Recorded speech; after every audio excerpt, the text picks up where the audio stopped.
Most people have heard of venture capital and private equity firms that do leverage buyouts, but not a lot of people have heard of growth equity, and it's kind of like the unloved child that doesn't get enough attention. But today, I'm gonna give it the attention that it deserves, and hopefully you will too, because I think it's one of the most interesting career paths out there in the finance world. What's up everyone, and welcome to Rare Liquid Careers, where my goal with everything I do is to help you land your dream job.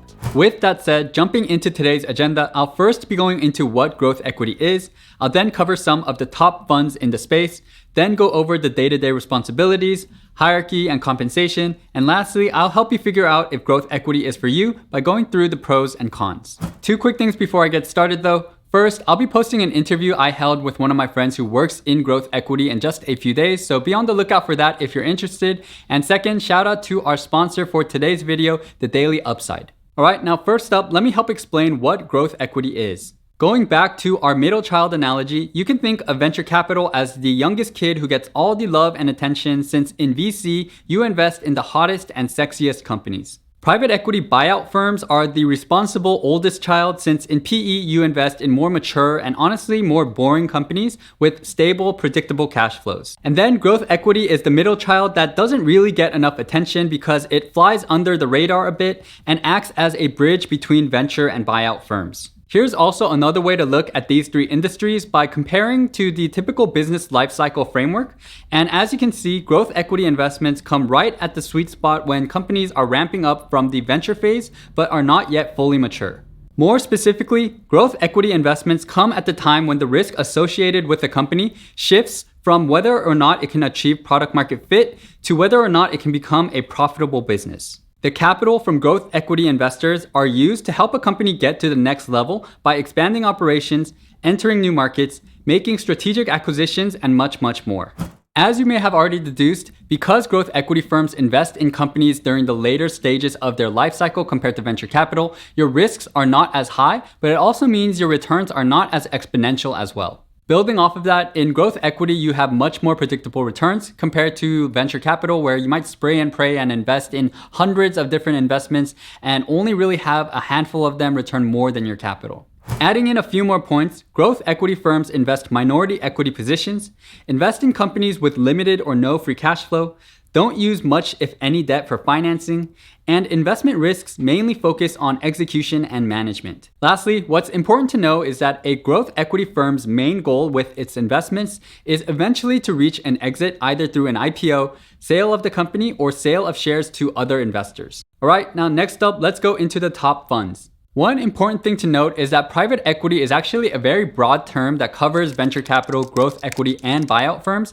But usually people, when they work in VC, they just say, I work in venture capital. And those who work at buyout firms usually say, I work in private equity. And those in growth say that they work in growth equity. I bring this up because a lot of firms have various funds with different strategies that invest in the venture, growth, and buyout stages. And here is a snapshot of some of the top growth equity firms ranked from left to right, according to growthcapadvisory.com, and you can pause here to take a look at the names. I would say though that the rankings for growth equity firms are not super concrete, and there are some names that are left out that still offer really great experiences.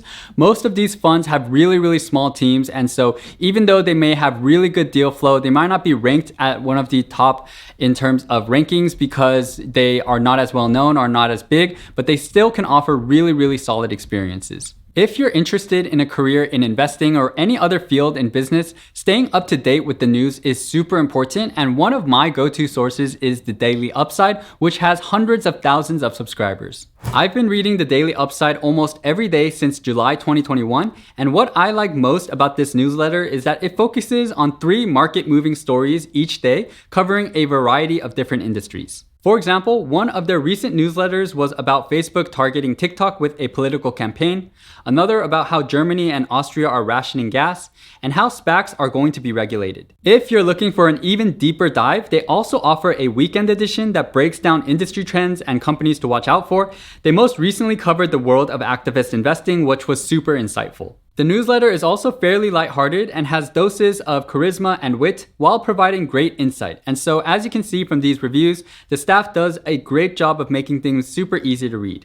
So if you want to start your morning with the hottest and most interesting news, feel free to check out the Daily Upside. All you have to do is enter your email on their site. It's super easy. Feel free to check them out using my link down in the description below. Next up, let's talk about what growth equity investors do on a day-to-day basis. One of the most important responsibilities of a growth equity investor involves sourcing new potential investments, which can include sending out a bunch of outbound emails, receiving warm intros, attending conferences, and just a whole lot of networking. To add on to this, oftentimes a more senior investor will come up with an investment theme, and the junior employee will be responsible for compiling a huge list of companies and then later reaching out to them. Another important responsibility involves conducting due diligence on potential investments with the ultimate goal of seeing if an investment will meet the fund's returns threshold. A lot of analysis is focused on estimating if the market share can be attained, the pace of growth at which the company should be expanding, the amount of capital required to fund growth, and the viability of long-term exit strategies. All of this can include customer, management, and KOL calls,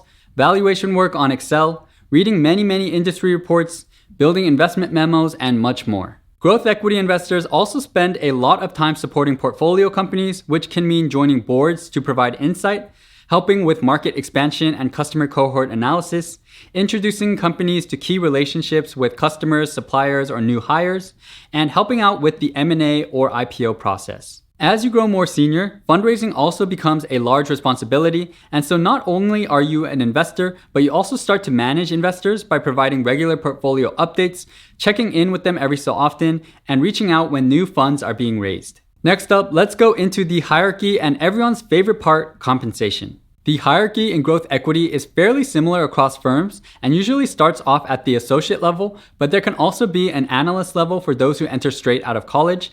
Then you have vice presidents, principals, and then managing directors or partners. Before we get into the compensation, I will say that the data is not super widespread and available, so a lot of what I'm about to show you are kind of just estimates, so just keep that in mind.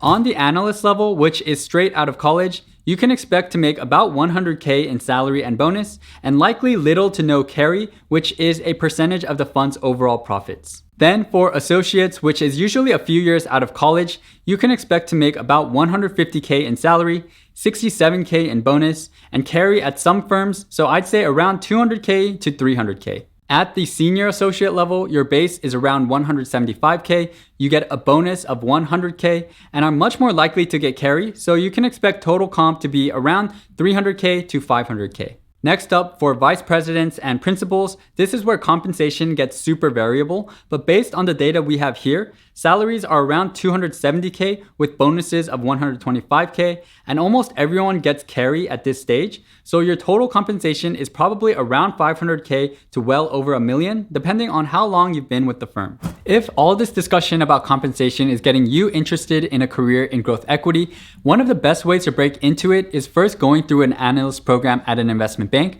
And so if you're interested in recruiting for banking, I have a lot of really great resources at rareliquidcareers.com, which I'll leave a link to down in my description below. On the side, I have resources that I built myself based on my experience being the UC Berkeley JP Morgan recruiting captain for a few years. I have things like an overview of banking recruiting, resume and cover letter guides and templates, and a lot more. Alright, that's all for the shameless plugs. Let's next go into how you can choose if growth equity is right for you by going into the pros and cons. Starting with the pros, the first is that you get to work with companies in the middle of their business cycles. And so if you think you'll enjoy analyzing a company's business model, diving into its unit economics, and focusing on expansion, then growth equity could be for you. Second, you're constantly getting exposure to top-level management teams who are in the middle of shaping an industry, which results in a ton of personal and professional growth. Lastly, if you straddle between being a risk taker and being risk averse, growth equity is in that sweet spot between VC and buyout funds where you get the best of both worlds. Moving to the cons, the first is that because you're investing a minority interest,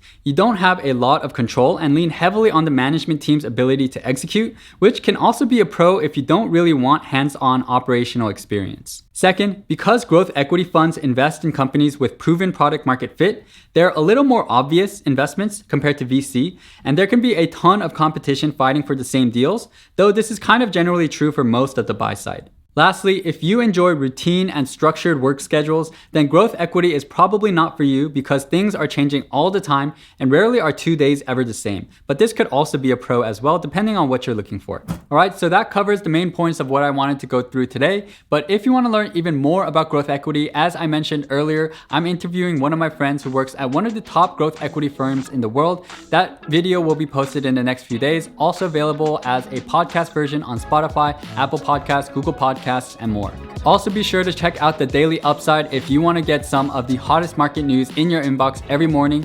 And also feel free to check out rareliquidcareers.com if you want some resources for getting into investment banking. And with that said, thank you so much as always for watching. Hope to catch you all in the next video.